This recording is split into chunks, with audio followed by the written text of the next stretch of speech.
The dust cloud on the horizon appeared like a mirage as 20-year-old Penelope Foster trudged the final miles toward Santa Rosa, her blistered feet dragging through California soil that had known more prosperity than she ever had.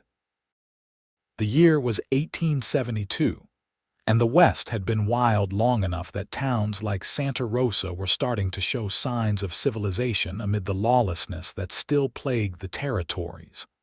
Penelope clutched the torn shawl around her shoulders, the October wind biting through the threadbare fabric. What remained of her dress, once a serviceable blue cotton, now a patchwork of tears and stains, hung from her gaunt frame like a forgotten flag. 3 weeks of travel had reduced her belongings to what she carried. Nothing but the clothes on her back and a locket containing a faded image of her parents, both long dead from the fever that had swept through their Missouri town. The stagecoach that passed her kicked up another cloud of dust, the driver not even slowing as Penelope raised a weary hand. She didn't blame him. Who would stop for a ragged woman with hollow cheeks and desperate eyes?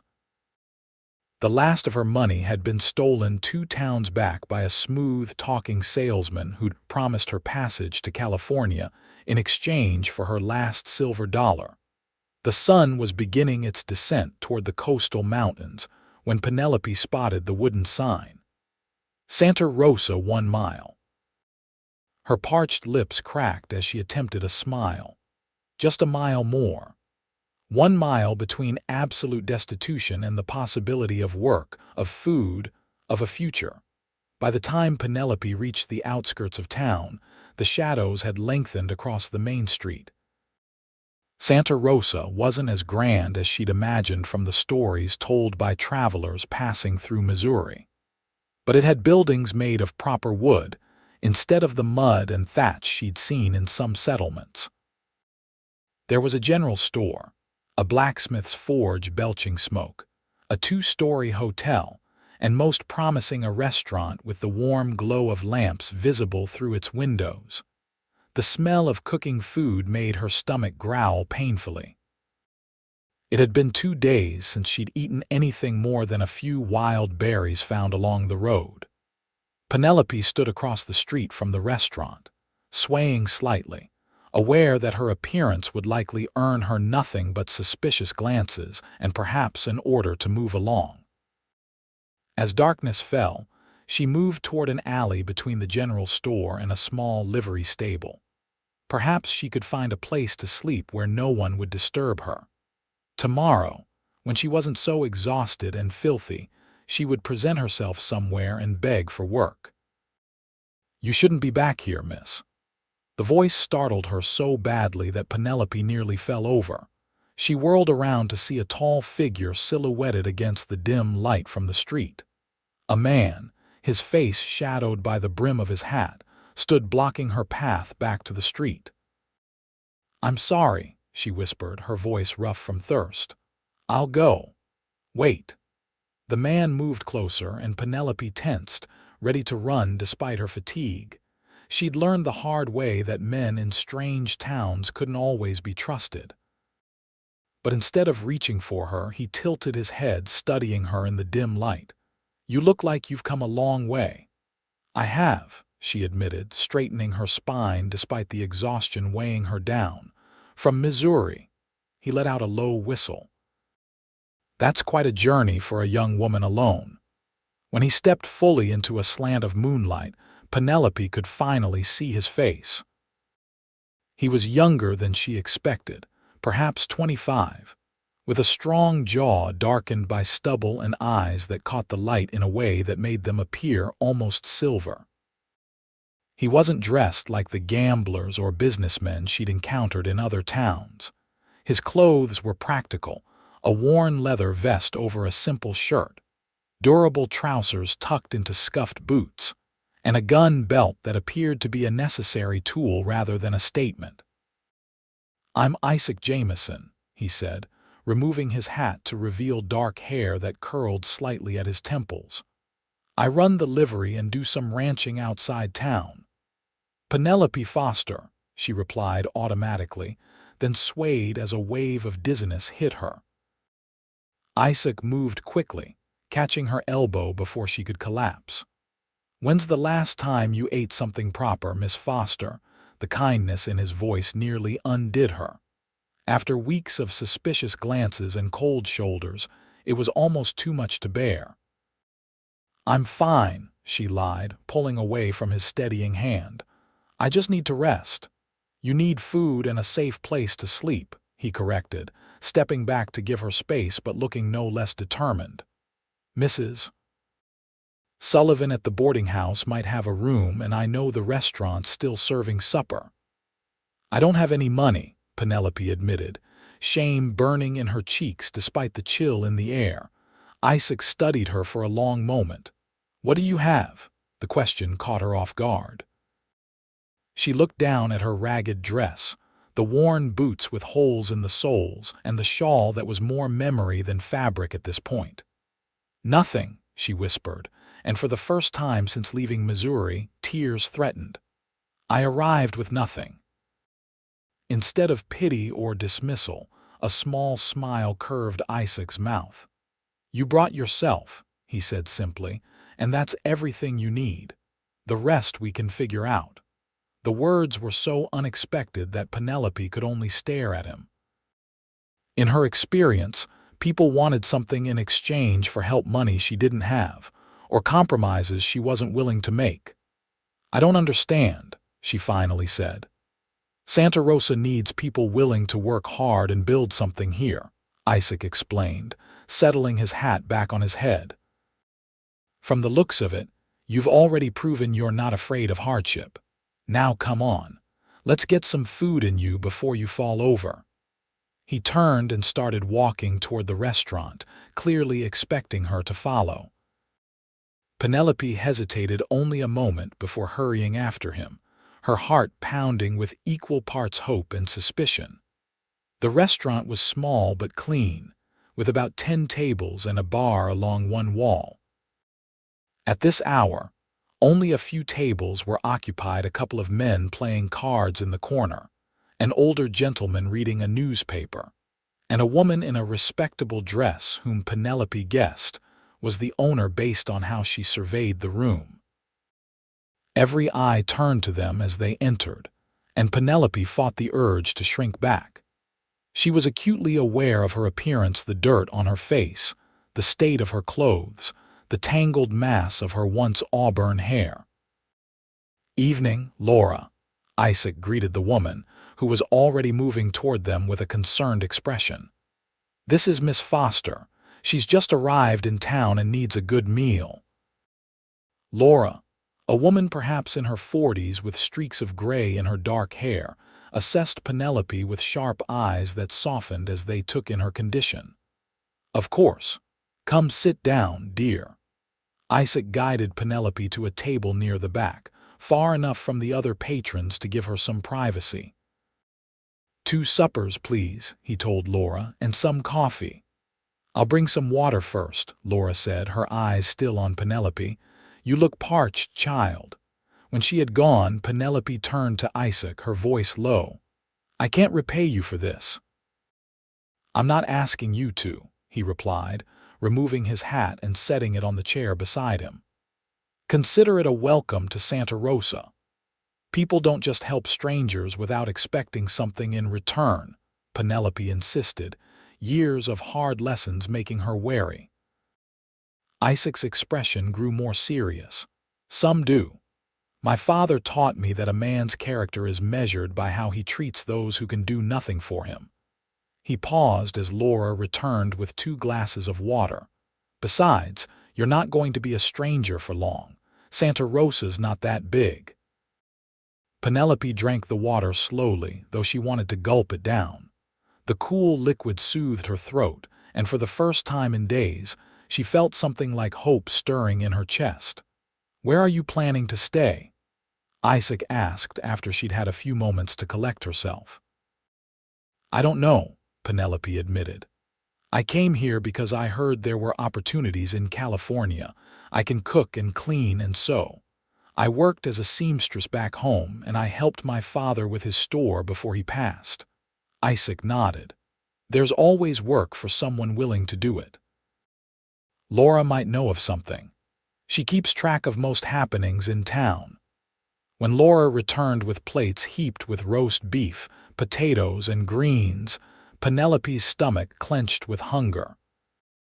She tried to eat slowly, to show some dignity, but it was difficult when the food was the first hot meal she'd had in weeks. "Laura," Isaac said as the older woman refilled their water glasses, "Miss Foster is looking for work. Do you know of anything available?" Laura studied Penelope with appraising eyes. "As a matter of fact, Eliza Thompson just told me yesterday she needs help at the dress shop. Her hands are getting too stiff for the fine stitching." She smiled at Penelope. "Can you sew, dear?" "Yes, madam," Penelope said eagerly. "I was a seamstress back in Missouri." "Well then," Laura said, looking pleased, "you should talk to Eliza tomorrow. Her shop is just down the street next to the bank." "Thank you," Penelope said, feeling almost dizzy with relief. "As for tonight," Laura continued, "I've got a small room above the kitchen. It's nothing fancy, but it's clean and warm. You're welcome to it until you get settled." Penelope looked between Laura and Isaac, searching for the catch. "I couldn't impose, it's no imposition," Laura said firmly. "My husband, God rest his soul, built this place so we could feed people. Sometimes that means more than just food." Tears pricked at Penelope's eyes again, and she blinked them back furiously.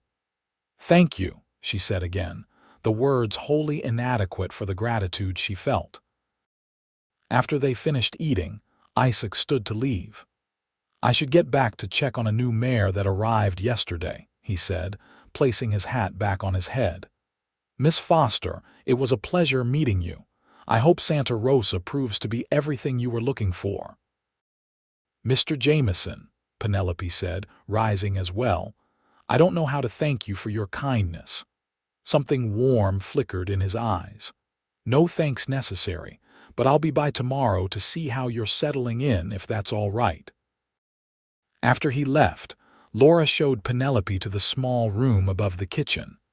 It was indeed simple, just a narrow bed, a washstand, and a hook on the wall for clothes, but to Penelope, it looked like luxury.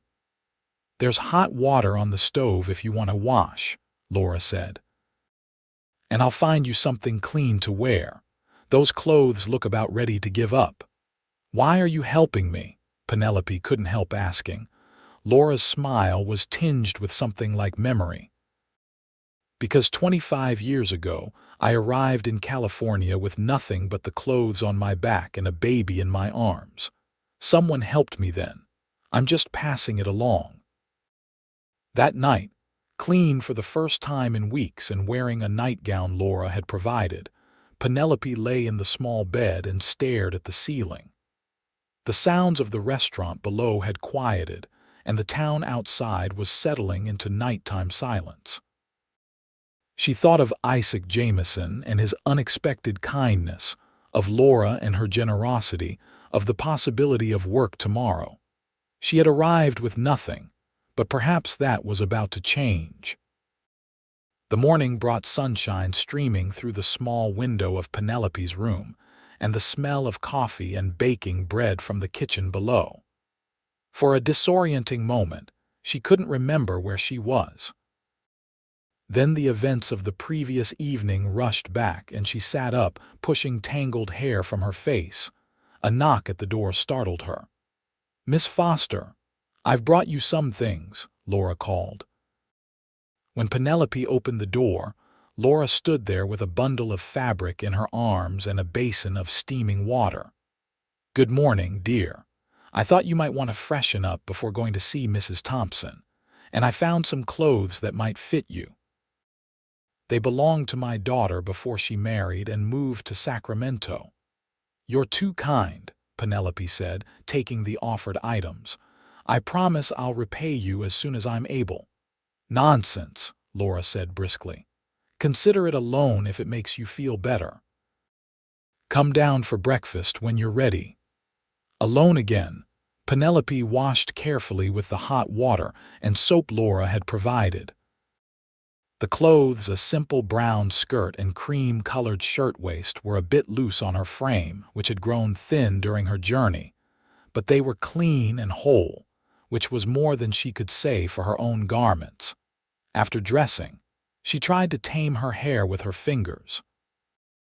It had grown long during her travels, falling past her shoulders in waves that, when clean, were a rich auburn.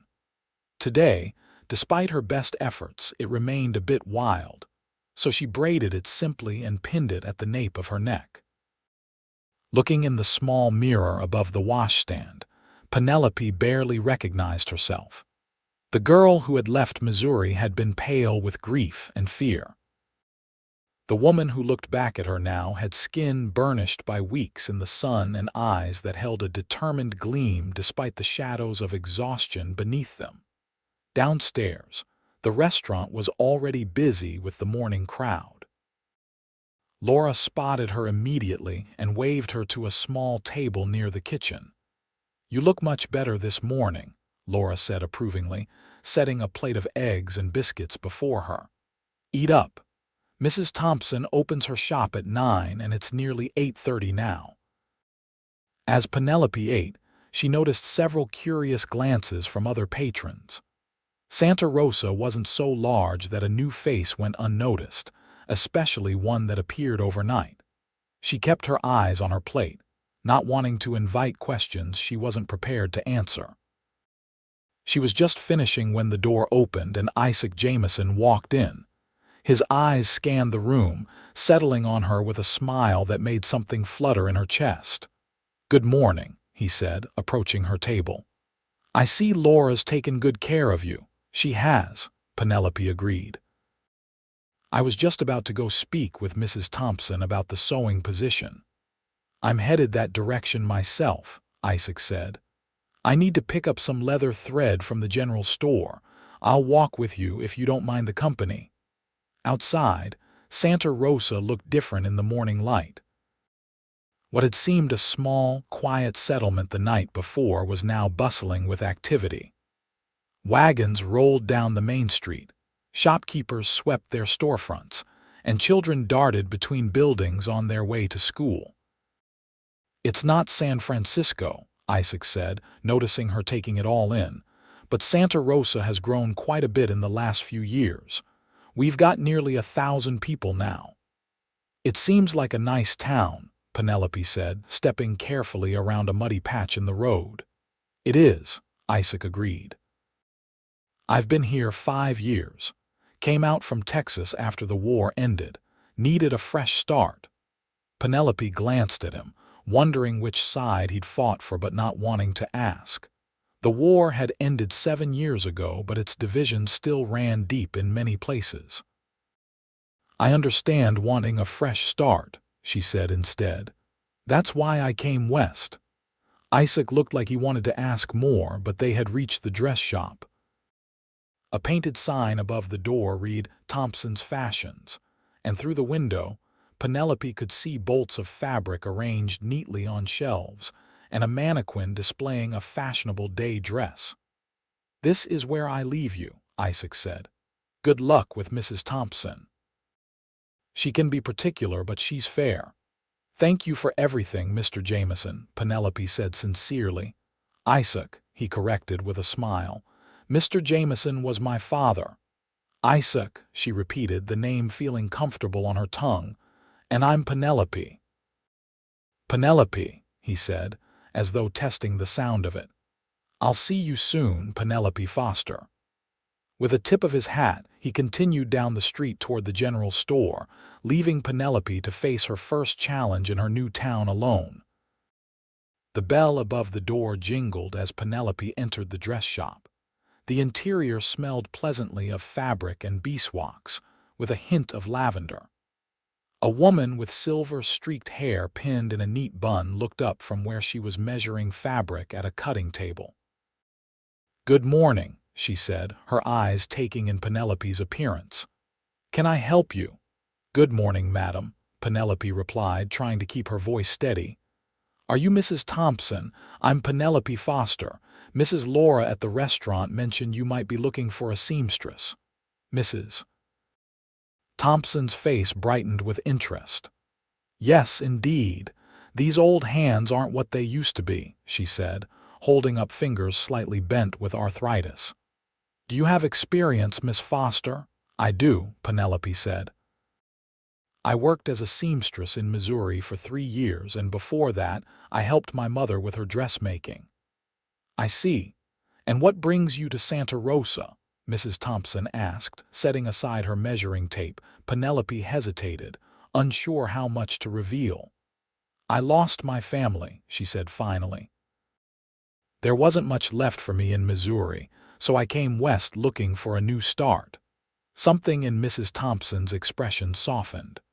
"Well, I can certainly understand that. California has been a place for new beginnings for many of us." She gestured to a workable in the corner. "Show me what you can do. There's a bodice there that needs buttonholes." For the next hour, Penelope worked under Mrs. Thompson's watchful eye, completing buttonholes, demonstrating different stitches, and discussing the latest fashions from the magazines Mrs. Thompson subscribed to from San Francisco and even New York. "Your work is very neat," Mrs. Thompson said finally, examining the buttonholes. "And you clearly know your trade. When can you start?" Relief flooded through Penelope. "Immediately, if that suits you." "Excellent. I can pay you $30 a month to start, with room for increase once I see how you handle the customers. I'll need you here 6 days a week, from 9 until 6, with Sundays off." Mrs. Thompson tapped her chin thoughtfully. "Have you arranged for lodging yet?" "Not permanently," Penelope admitted. "Mrs. Laura has kindly let me stay above the restaurant for now." "Well, there's a small room at the back of the shop that my niece used when she worked for me. It's yours if you want it. I'd take $5 off your wages for the rent, but it would save you looking elsewhere." By midday, Penelope had a job and a place to live. The room behind the shop was little more than a large closet with a narrow bed and a dresser, but it had a window that overlooked a small garden and, most importantly, a door that locked. After weeks on the road, vulnerable to anyone who passed, the simple metal lock represented a security she had almost forgotten. That evening, after helping Mrs. Thompson close the shop, Penelope returned to the restaurant to thank Laura and collect the few things she'd left in the room above the kitchen. "I hear Mrs. Thompson hired you straight away," Laura said, setting a plate of stew before Penelope. "She's not easy to impress, so you must be as good as you said." "She's been very kind," Penelope said. "And she's offered me a room behind the shop. I can't thank you enough for your help, Mrs. Laura." "Just Laura is fine," the older woman said with a smile, "and I'm glad to hear it worked out. Santa Rosa needs skilled young people." She glanced toward the door. "Ah, I wondered if he'd come by tonight." Penelope turned to see Isaac entering the restaurant, his hat in his hands and his hair slightly damp, as though he'd just washed. When he spotted her, a smile spread across his face that made her heart do an unexpected flip in her chest. "I heard the good news," he said, sliding into the chair across from her. "Mrs. Thompson doesn't usually hire people so quickly." "Word travels fast," Penelope observed, suddenly self-conscious under his gaze. "It's a small town," Isaac replied with a shrug. "And Mrs. Thompson was telling everyone who came into her shop today about her new seamstress from back east." Laura brought Isaac a plate without being asked, and he thanked her with a familiarity that suggested this was a regular occurrence. "So, you'll be staying in Santa Rosa for a while then?" he asked Penelope. "It seems that way," she agreed. "At least until I can save enough to." "Well, to figure out what comes next." Isaac studied her for a moment. "And what does come next for Penelope Foster?" It was a question she hadn't allowed herself to consider in the desperate weeks of travel. Survival had been her only goal making it to California, finding work, having a safe place to sleep. Now, faced with his direct inquiry, she found herself without an answer. "I don't know," she admitted. "For now, I'm just grateful to be here." Isaac nodded, seeming to understand what she wasn't saying. "Well, I'm glad you made it to Santa Rosa, and I hope you'll stay long enough to see what the town has to offer." There was something in his voice, a warmth that went beyond simple welcome, that made Penelope wonder if he was talking about more than just the community. The next few weeks passed in a blur of activity as Penelope settled into her new life in Santa Rosa. Mrs. Thompson proved to be a demanding but fair employer, teaching Penelope the preferences of her regular customers and trusting her with increasingly complex projects as her skills became apparent. The small room behind the shop became more comfortable as Penelope added small touches, a colorful quilt purchased with her first wages, a vase of wildflowers on the dresser, a book borrowed from the small lending library that operated out of the schoolhouse. For the first time since leaving Missouri, she began to feel something like stability returning to her life. And then there was Isaac. True to his word, he continued to check on her, stopping by the dress shop to say hello or appearing at the restaurant when she took her evening meal. Sometimes, on Sundays when the shop was closed, he would invite her to ride with him to the small ranch he kept outside town. There, among the rolling hills that surrounded Santa Rosa, Penelope found herself opening up about the life she'd left behind. "My parents ran a general store," she told him one Sunday in late November as they sat beneath an oak tree, sharing a lunch she had packed. "It was nothing fancy, but we did well enough. Then the fever came through town 2 winters ago." Isaac listened quietly as she described how the illness had swept through her community, taking both her parents within days of each other. How she had continued to run the store until her father's brother had arrived from St. Louis with claims to the property. How her uncle, a man she barely knew, had made it clear that a young, unmarried woman had no business owning a store, and how he had sold it out from under her, leaving her with barely enough money for a train ticket west. "I'm sorry," Isaac said when she finished, his hand covering hers where it rested on the blanket between them. "No one should have to face that kind of loss alone."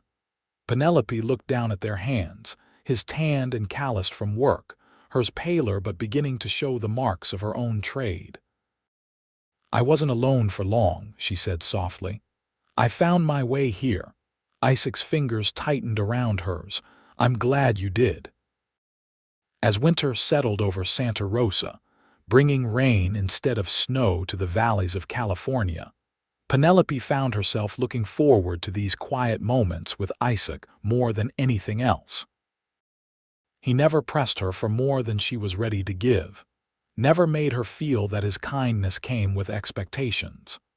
Instead, he simply offered his companionship, his stories about growing up in Texas, his quiet strength when memories threatened to overwhelm her. On Christmas Eve, the town gathered for a celebration at the small church. Penelope, wearing a dress she had made herself from remnants Mrs. Thompson had let her have, stood with Laura as the choir sang carols in the lantern-lit sanctuary.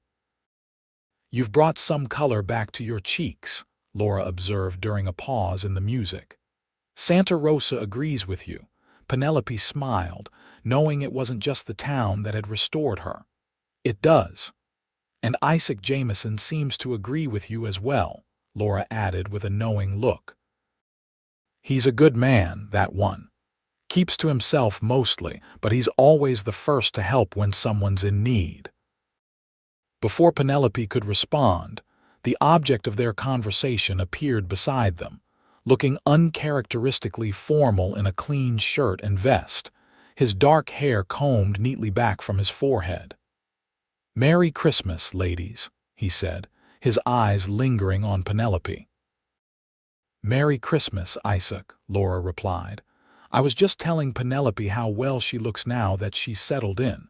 "She does look well," Isaac agreed, his gaze making Penelope's cheeks warm. "In fact, she looks beautiful." Laura smiled between them. "Well, I see Mrs. Sullivan over there. I should go say hello." She squeezed Penelope's arm before moving away, leaving her alone with Isaac. "You do look beautiful," Isaac said again, his voice lower now that they were alone. "That color suits you."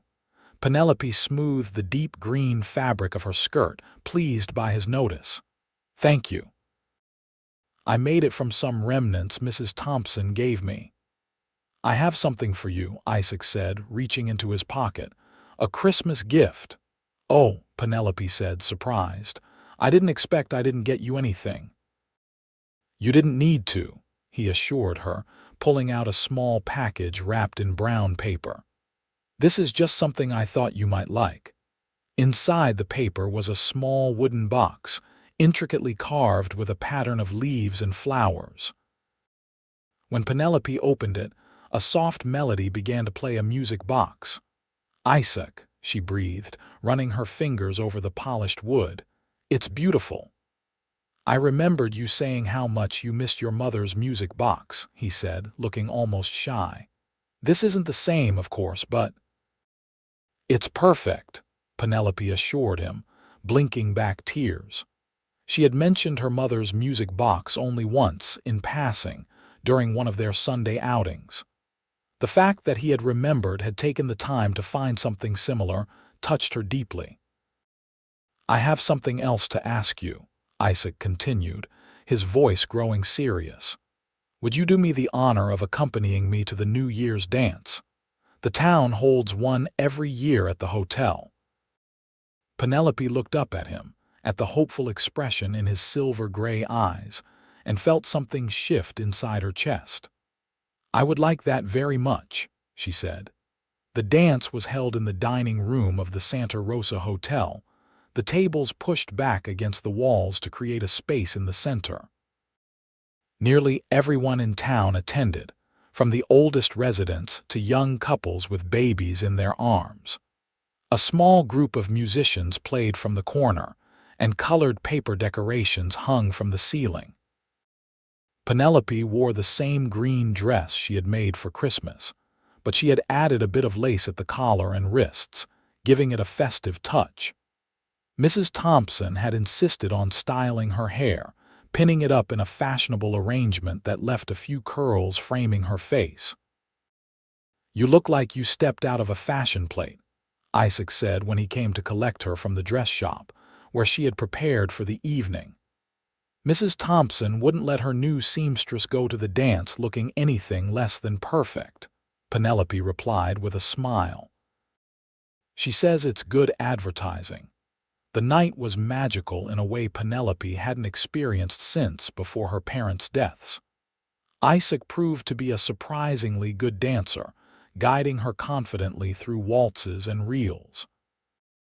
During the livelier numbers, she found herself laughing breathlessly as they spun around the floor, her worries temporarily forgotten in the joy of movement and music.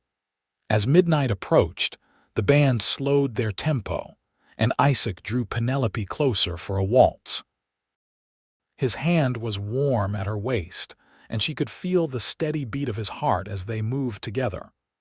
"Penelope," he said softly, his voice almost lost beneath the music. "I've been wanting to tell you something." She looked up at him, at the serious expression that had replaced his earlier smile. "Yes. When you arrived in Santa Rosa, I told you that bringing yourself was everything you needed," he said, his eyes never leaving hers. "I meant it then, but now I realize I was only partly right." Penelope held her breath, afraid to hope but unable to stop herself. "You brought something I needed too," Isaac continued. "I've been alone for a long time, keeping to myself, just getting by, but these past months with you—" He shook his head slightly as if words were failing him. "You've reminded me what it means to care about someone, to look forward to tomorrow because it means seeing her again. Around them, People began counting down to midnight, their voices rising in anticipation of the new year. But Penelope barely heard them. Her world narrowed to the man before her, and the words he was saying. "I'm falling in love with you, Penelope Foster," Isaac said as the count reached 3, 2, 1. "And I'd like your permission to court you properly if you'll have me." As cheers erupted around them and couples embraced to welcome 1873, Penelope found her voice. "Yes," she said, feeling as though her heart might burst with the joy of it. "Yes, I'd like that very much." Isaac's smile was brilliant in the lamplight. Then, with a gentleness that made her breath catch, he leaned down and pressed his lips to hers in a kiss that felt like a promise of safety, of companionship, of a future neither of them had dared to imagine before this moment. The winter rains eventually gave way to spring, and as the hills around Santa Rosa turned green with new growth, Penelope's relationship with Isaac blossomed as well.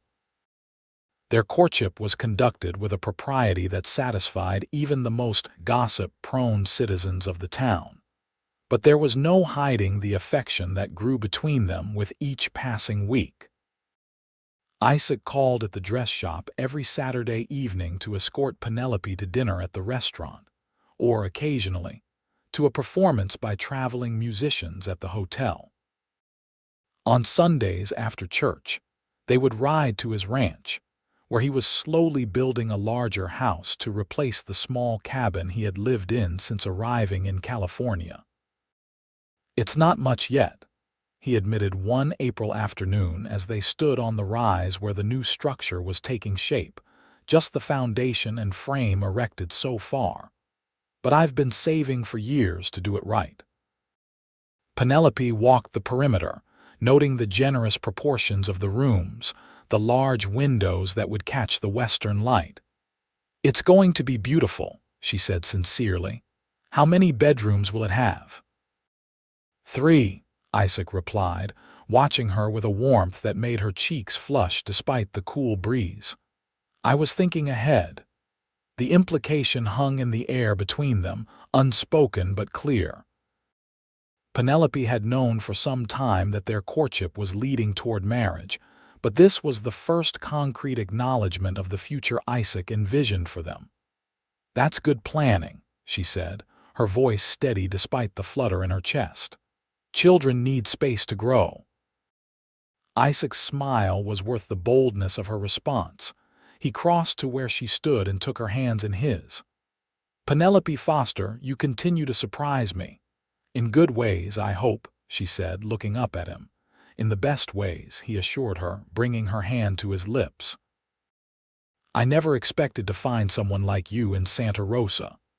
"And I never expected to find a home here," she replied honestly. "But that's what you've helped me build, Isaac. A home." As spring deepened into summer, Penelope's position at Thompson's Fashions became more secure. Mrs. Thompson, impressed with both her sewing skills and her way with customers, raised her wages and began teaching her the business side of running the shop. "I won't be able to manage this place forever," the older woman confided one evening as they were closing up.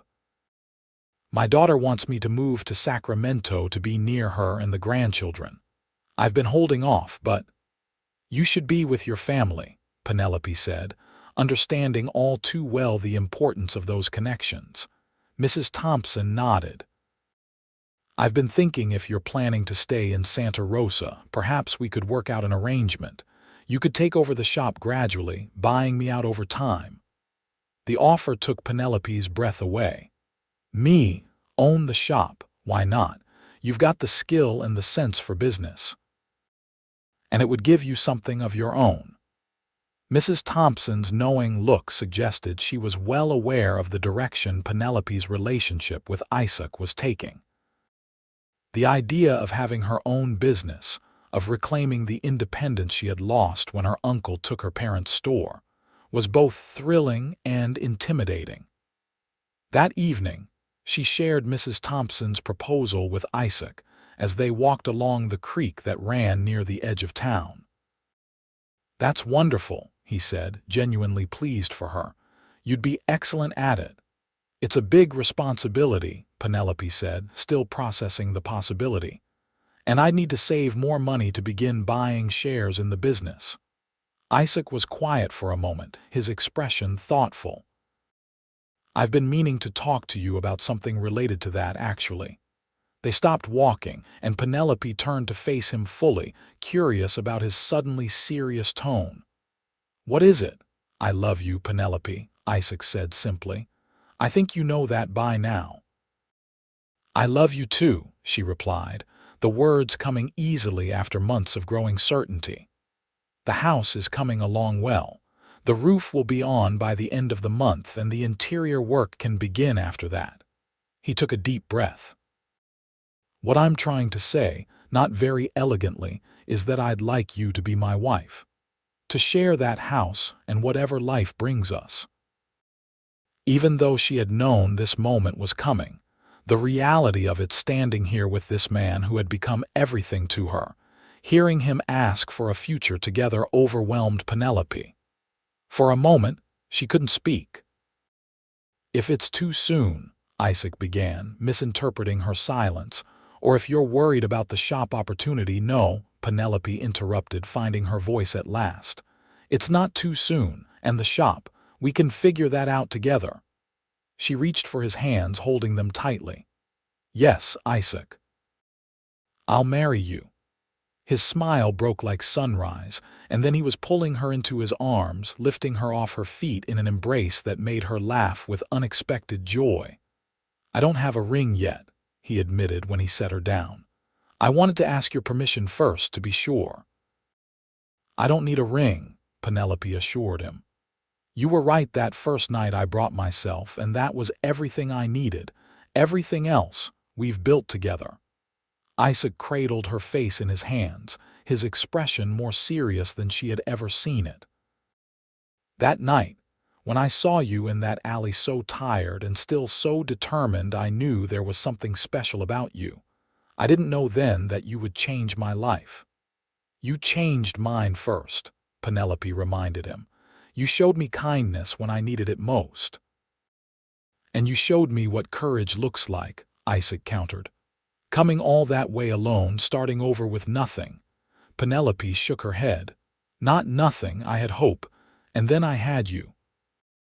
They were married on a clear day in late September 1873, almost a year after Penelope had first arrived in Santa Rosa. The ceremony was held at the church, with nearly the entire town in attendance. Laura made a special wedding cake decorated with fresh flowers, and Mrs.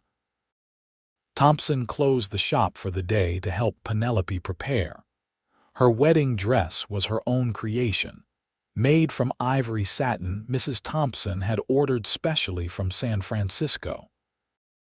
It was simpler than the fashionable dresses they made for wealthy customers, but Penelope had poured her heart into every stitch, creating something that reflected both her skill and her joy. Isaac stood waiting for her at the front of the church, looking more handsome than she had ever seen him in a new suit made by the town's tailor. When she walked down the aisle toward him, his face lit with a smile that told her everything she needed to know about their future together. The house on Isaac's ranch was finished just in time for them to move in after a brief honeymoon in San Francisco. It was everything Penelope had imagined from those early glimpses of the frame, spacious but cozy, with large windows that filled the rooms with light, and a wide porch that wrapped around two sides, perfect for watching the sunset over the hills. Mrs. Thompson's offer to sell her the dress shop became a reality as well, though in a slightly different form than originally proposed. Isaac and Penelope together purchased a half interest in the business, with an agreement to buy the remainder over the next 5 years. This arrangement allowed Penelope to continue working at the shop 3 days a week, while spending the rest of her time establishing their home and helping with the ranch.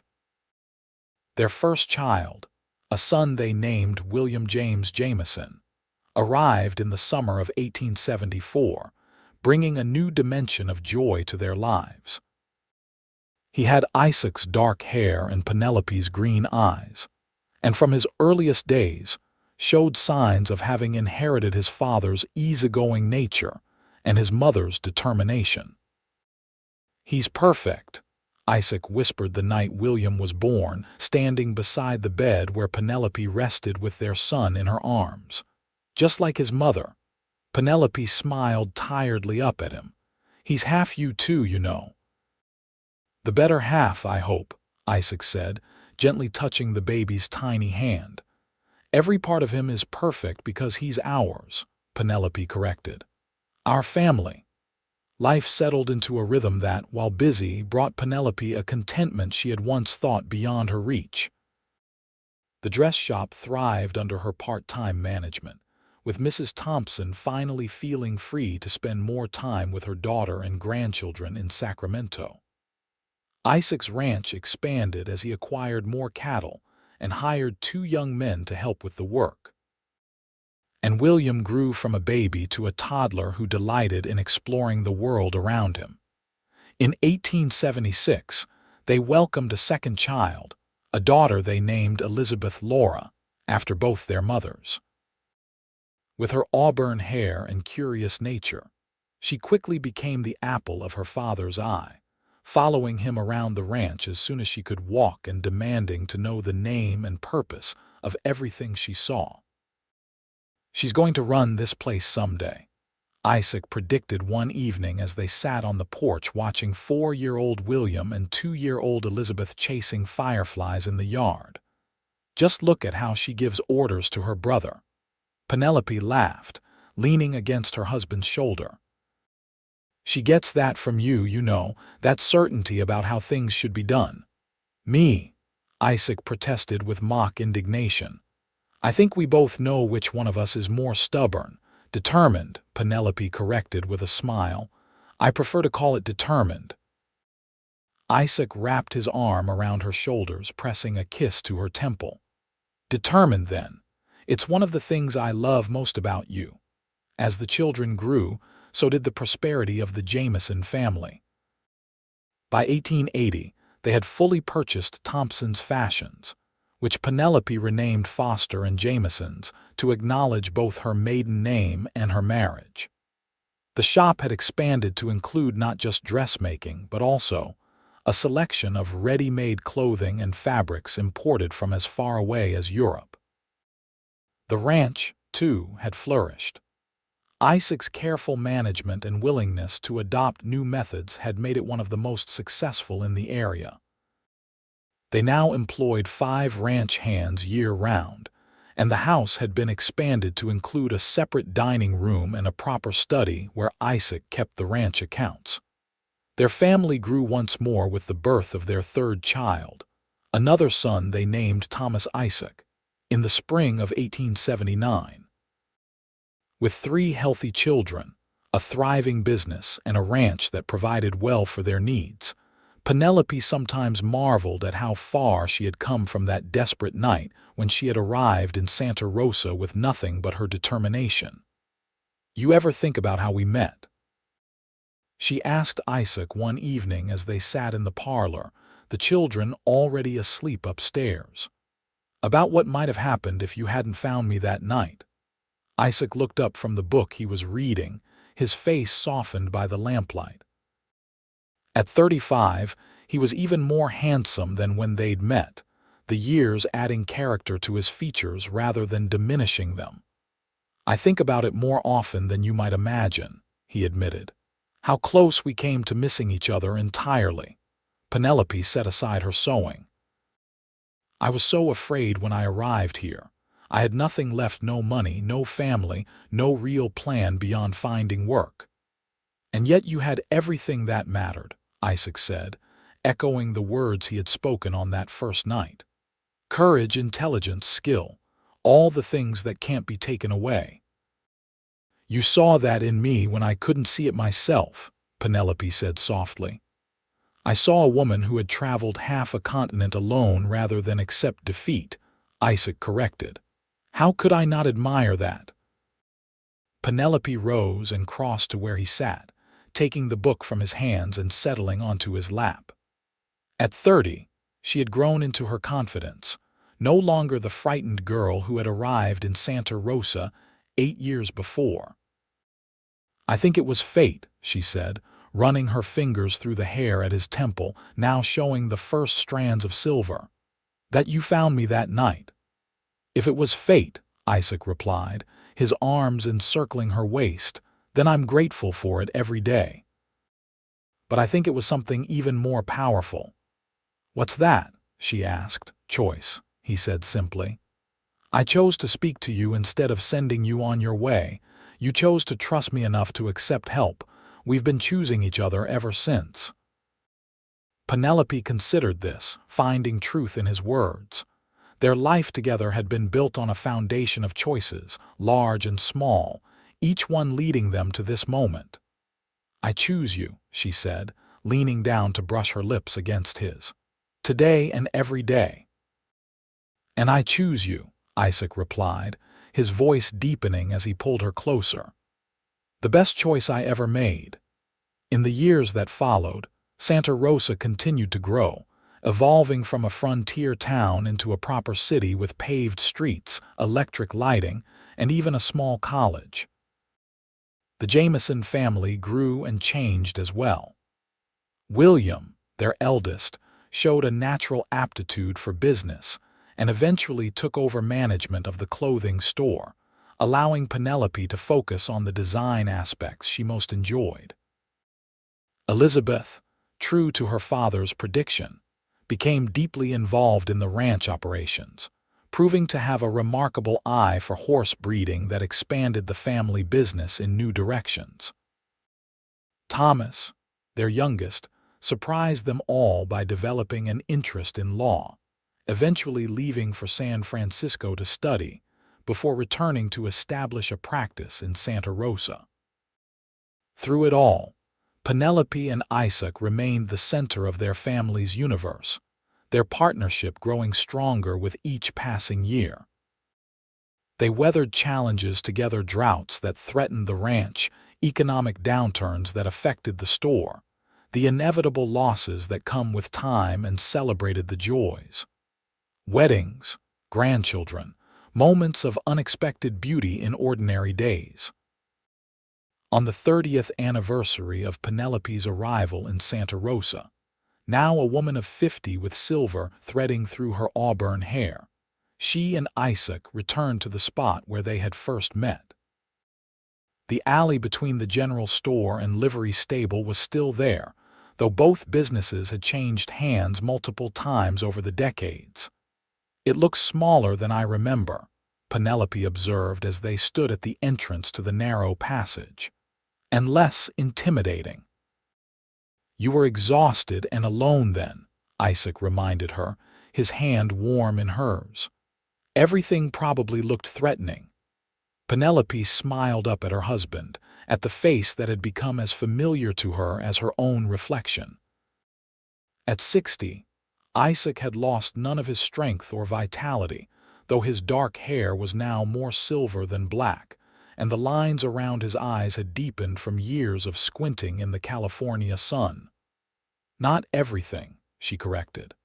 "You didn't look threatening even then. Something in your eyes told me I could trust you." "And something in yours told me you were worth knowing," Isaac replied. "Worth helping, worth loving?" Penelope asked with a teasing smile. "That came later," Isaac admitted, "but not much later." They continued their walk through town, noting the changes 3 decades had brought: new buildings where old ones had stood, businesses that had come and gone, trees that had grown from saplings to shade-giving giants. Yet beneath these surface transformations, the heart of Santa Rosa remained recognizable as the place where their story had begun. Later that evening, surrounded by their children's spouses, and 7 grandchildren ranging in age from infancy to 16, they celebrated not just the anniversary, but the life they had built together.